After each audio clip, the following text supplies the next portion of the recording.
উৎসবের মরশুম শুরু হতে হাতে গোনা আর কয়েকটা দিনই মাত্র বাকি। আর এই কদিনের মধ্যেই নিজের স্কিনকে একটা আলাদা গ্লো এনে দিতে হবে, যেন সদ্য ফেসিয়াল করে আসা স্কিন। সেরকমই একটা গ্লো মাস্ক আমি আজকে তোমাদের সাথে শেয়ার করব।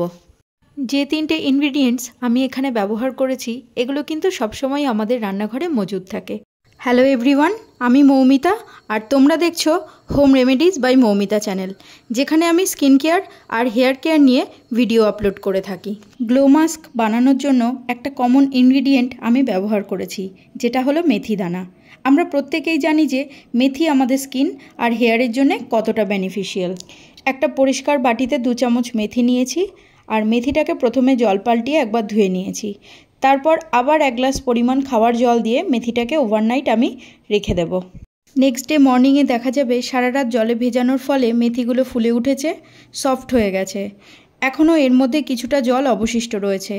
এবার এই জল সমেত মেথিটা আমি মিক্সিতে দিয়ে এর একটা স্মুথ পেস্ট তৈরি করে নেব।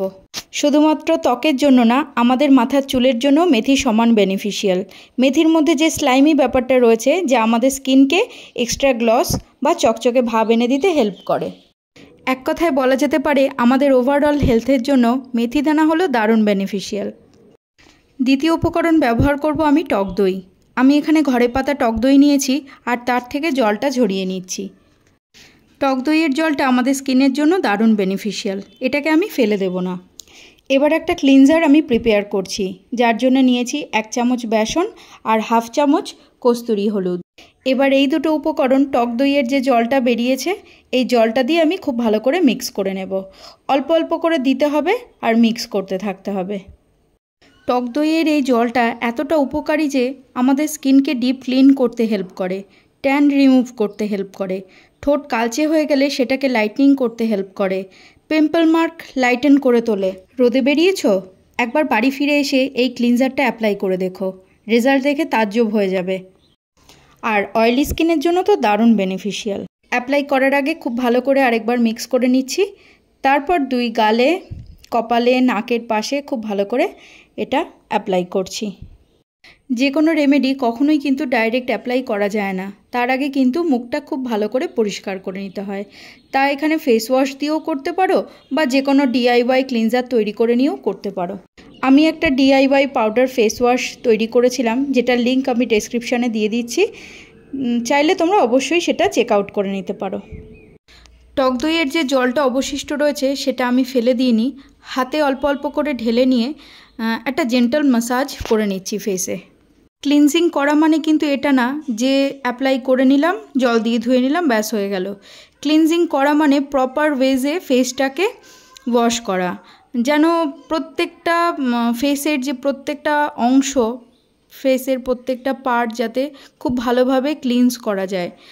যেমন নাকের দুপাশটা, কপালটা, তোমার মাউথের অ্যারাউন্ডটা, এটা খুব ভালো করে তোমাকে নজর দিতে হবে।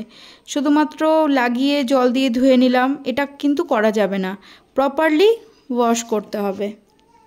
দেখো আমার মুখটা কতটা ফ্রেশ লাগছে, স্কিনে একটা সফট ভাব এসেছে, কোনো কিন্তু ময়শ্চারাইজার অ্যাপ্লাই করার দরকার নেই, খুব সুন্দর একটা সফট ভাব এসেছে ফেসে। এবার গ্লো মাস্ক বানানোর জন্য একটা বাটিতে আমি এখানে 3 চামচ পরিমাণ টক দই নিয়েছি। টক দইয়ের পরিমাণটা আমি বেশিই নিয়েছি, কারণ যেহেতু আমি এটা আমার হেয়ারেও অ্যাপ্লাই করব। এরপর এখানে আমি নিয়ে নিচ্ছি মেথিটা। যতটা আমি পেস্ট করেছিলাম ঠিক ততটাই আমি এখানে মেথিটা ব্যবহার করছি, কারণ আমি আমার হেয়ারেও অ্যাপ্লাই করব। লাস্ট ইনগ্রিডিয়েন্ট আমি অ্যাড করছি 1 চামচ মধু। এখানে মধুটা অপশনাল, চাইলে ব্যবহার নাও করতে পারো, কিন্তু মধুটা ব্যবহার করলে কি সেই সফটনেস স্কিনে প্রোভাইড হবে, বা যদি কোনো রকম কোনো পিম্পলস থাকে বা অ্যাক্টিভ অ্যাকনে পিম্পলস থেকে থাকে সেটাকেও কিওর করতে সাহায্য করে মধু। এবার এটাকে আমি সারা ফেসে অ্যাপ্লাই করে নেব।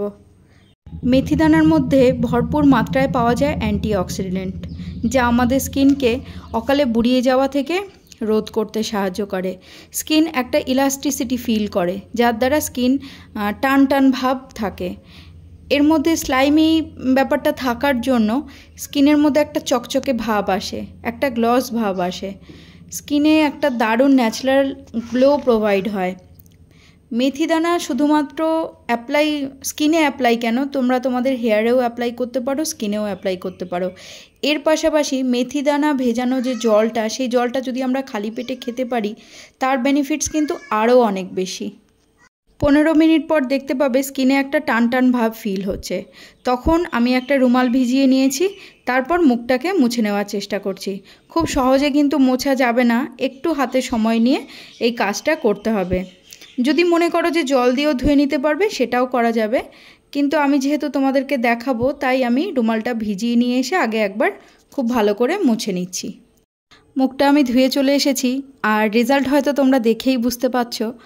আলাদা করে আমার আর বলার কিছু নেই। শুধুমাত্র ফার্স্ট টাইম আমি অ্যাপ্লাই করছি, তাতেই স্কিনে এতটা গ্লো এসেছে। আর সপ্তাহে যদি 2 থেকে 3 দিন অ্যাপ্লাই করা যায় তাহলে বুঝতেই পারছো যে কতটা গ্লো আসবে। এর জন্যই এর নাম গ্লো ফেস প্যাক। আর ভিডিওটা যদি তোমাদের ভালো লাগে তাহলে অবশ্যই একটা লাইক করো, চ্যানেলটাকে সাবস্ক্রাইব করো। দেখা হচ্ছে তোমাদের সাথে নতুন আরেকটা ভিডিও নিয়ে আমার এই হোম রেমেডিস বাই মৌমিতা চ্যানেলে। টিল দেন সকলে ভালো থেকো, সুস্থ থেকো, সকলকে ভালো রেখো, নিজেকেও ভালোবেসো।